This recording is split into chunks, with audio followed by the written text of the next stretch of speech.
Just in time for April Fool's Day, the brand new Ultra Instinct I Moan When I Wipe meme merchandise line now in the Geekdom 101 store with a discounted price.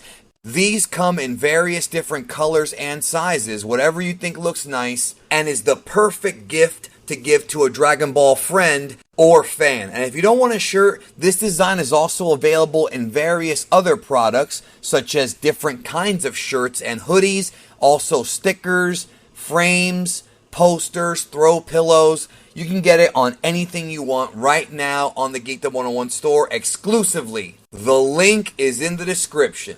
The Dragon Ball Super manga for many years has been very polarizing. When it was running side by side with the anime, comparisons were made constantly, and many people criticized the way that Toriyama would supervise Toyotaro's direction.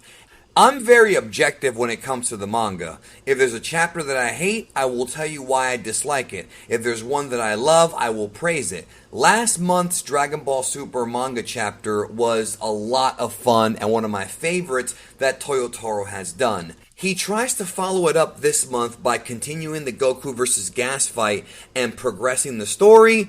Did it turn out to be good, or did it fall apart? Welcome to my Dragon Ball Super Manga Chapter 82 review. We're going to look at the continuation of Goku vs. Gas, but don't forget that tomorrow, right here on Geekdom 101, Saturday afternoon, I'll be streaming live with the Discord peeps. If you want to join the Discord, become a member at Tier 2, and we will be discussing this manga chapter not only just between us, but also with all of you. So remember to set your calendar for tomorrow and join us in the afternoon. Now, this manga chapter really did some decisions that I find to be extremely polarizing. There are things that were done here that some Dragon Ball fans are going to absolutely despise and some are going to be okay with. For example, the early part of this chapter was Goku fighting Gas, and over again, they had these comedic moments that were meant to humiliate Gas. Now, I know that Toriyama's history is that of a gag manga writer, and Toriyama has a certain sense of humor that I really appreciate. And I've been a huge fan of Toriyama's humor, not just in Dragon Ball, but I love some of the one-shots he put out and Dr. Slump. I love the way that guy's mind works. And although Toyotaro is Toriyama's top student, he's not Toriyama. And when they try to do the comedy here, for example, Monaka drops cement on Gas and Goku teleports Gas to the Galactic King's bathtub and all these different, Three Stooges slapstick type moments that happen in this chapter, to me, it just didn't work. Some people are going to be okay with it, some people are not. I feel like the issue is that this entire arc has been built up on people using the Dragon Balls to make themselves the strongest in the universe, aka cheating. Using the Dragon Balls, not training their asses off like Goku and Vegeta have done for years. And to me, the idea was that Granola was built up as a huge threat, and then Gas was built up as a bigger threat because Elec made the same wish after Granola. So to me, having this really top enemy get humiliated was a huge problem. It's a huge mistake because it's one thing to have some of the lower level villains get humiliated. We've seen it in Dragon Ball countless times. Piccolo's minions, Kui, even Dodoria was kind of, a joke to Vegeta. But Gas is an actual main villain. He might not be the mastermind like Elec is, but he is the strongest in the universe. So to me, these gags did not work. If you disagree, that's okay. We'll just disagree on that. But I thought it was a misfire from Toyotaro this chapter. And it really bleeds into my ultimate prognosis of Dragon Ball Super Manga Chapter 82. It really felt like he was stalling for time. You could have taken the story and progressed it even more, and they did progress it. We're going to talk about that here in a minute, but a lot of this chapter felt like he was just kind of on cruise control. And to me, the cliffhanger at the end, which we're going to get to shortly, was a decent one, but one that could have been done earlier in the chapter. You could have shaved off a lot of this and just gotten to the point. Instead, he chose to kind of stall for time, and it makes me wonder if this was a decision that was made by Shueisha and or Toriyama, but the idea that some folks had of this arc ending in April before the movie comes out, it's out of the window now. This arc will end sometime later this year after April, because the way the pacing has been going the past few chapters, we're not even close to an ending. I'm guessing maybe 3, maybe 4 more chapters at the least before we get the end of this saga. Now, I will say, seeing the cameos early in this chapter of the Universe 6 ring announcer and the Galactic King and Monaka, that was cool. Like, those cameos were cool and I appreciated them, but they were also unnecessary. We're pretty much near the climax of this arc. This is something I could have done earlier in the arc or maybe during a different fight. I feel like at this point, the big focus is on what's going to happen next. Now, after we got past that stuff, that's when the manga, I felt like, really began to push the story forward. And when I mention the cameos, I'm talking about just the small ones. The Bardock stuff is actually relevant to the story and could lead to some pretty big things happening in the future, but I'm going to get to that here in just a moment. Also, don't forget to hit the like button for me. It does help out the video quite a bit, and it does help out the channel, and I do appreciate you for it. We also saw cameos from people from the previous arc. There were cameos of the prisoners during the Moro arc, and I did appreciate that because it basically increases the connective tissue between the arcs and makes them feel like what they did with OG-73 at the beginning of this arc. It makes it feel like it is a continuous story. But of course, that begs the question, where the hell is OG-73? Are we going to see him in this arc at all? Did they just forget about him? Like, what is the future of that story? That feels unresolved too, and right now I don't know where they're going with it, but that's a video for another day.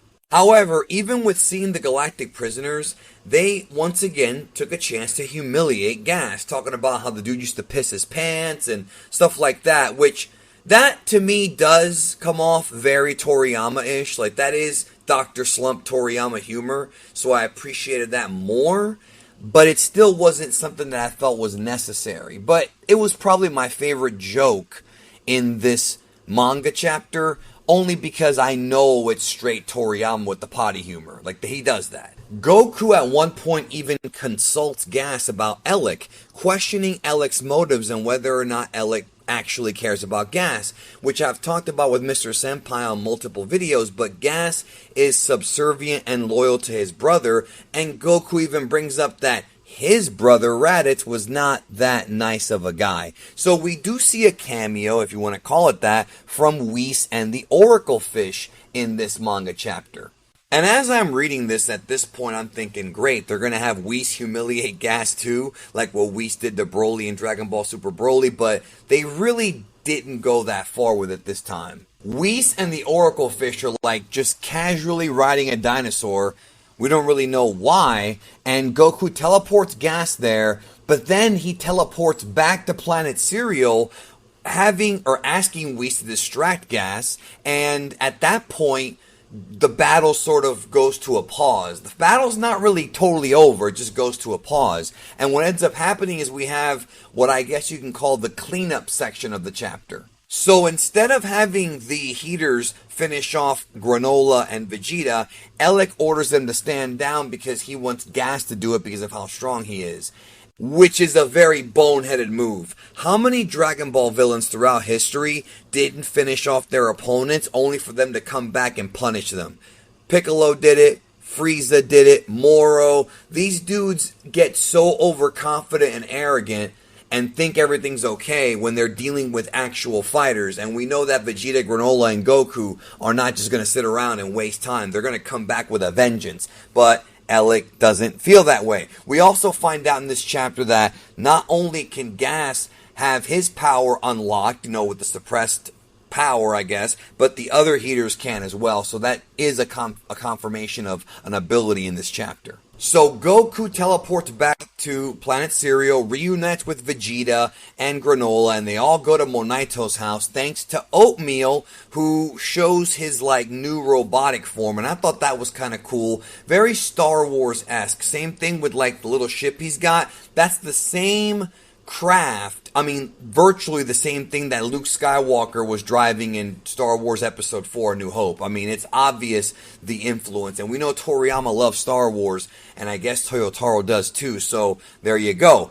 Now, while this is going on, Gas, who apparently has not figured out how to master the instantaneous movement technique, instead decides to fly back to Planet Cereal the long way. So he's literally flying through space, no problems breathing or anything like that, on his way to Planet Cereal. He's on his way, and while that's happening, we take a bit of a rest with Goku, Granola, Vegeta, and Monaito, and then that's when things get interesting, when Monaito pulls out the scouter that apparently was there during the battle with Bardock and Gas, and we finally get the title screen for the manga chapter. So a lot of this stuff felt like maybe it was, and this is not true, but it felt like it was maybe cut out of the last chapter. This first, 70% of this chapter felt like it should have been in the last chapter, right? And then we have this part, which is the Bardock and Gas flashback that we've been waiting for a long time. Speaking of waiting for a long time,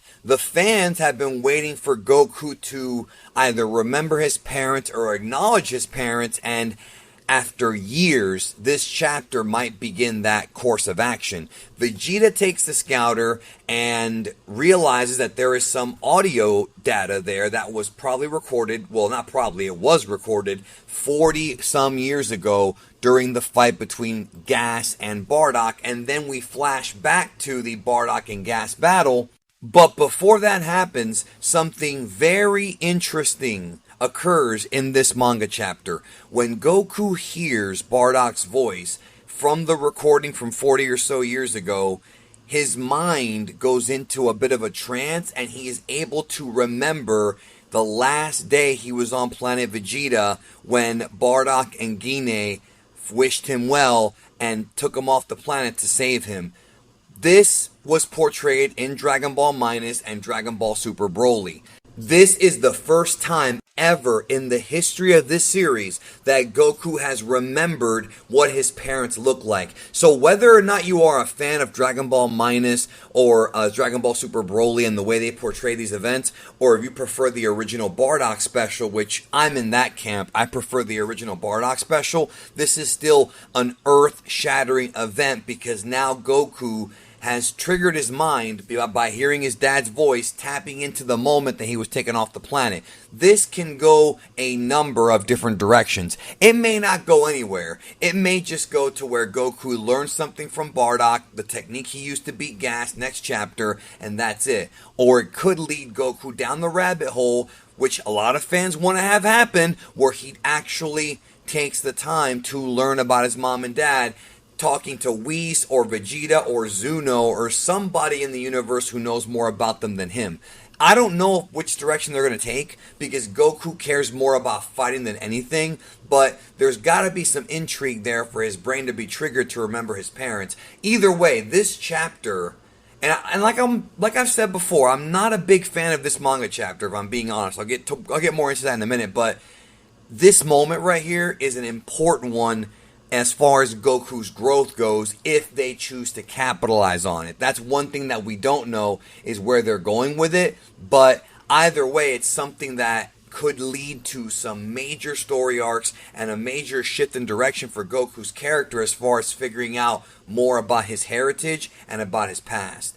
So in addition to that, we do get the continuation of the Bardock versus Gas fight that we never really saw what happened. We just saw what led to it a few chapters ago when we first got a glimpse of Bardock's involvement in Granola's past.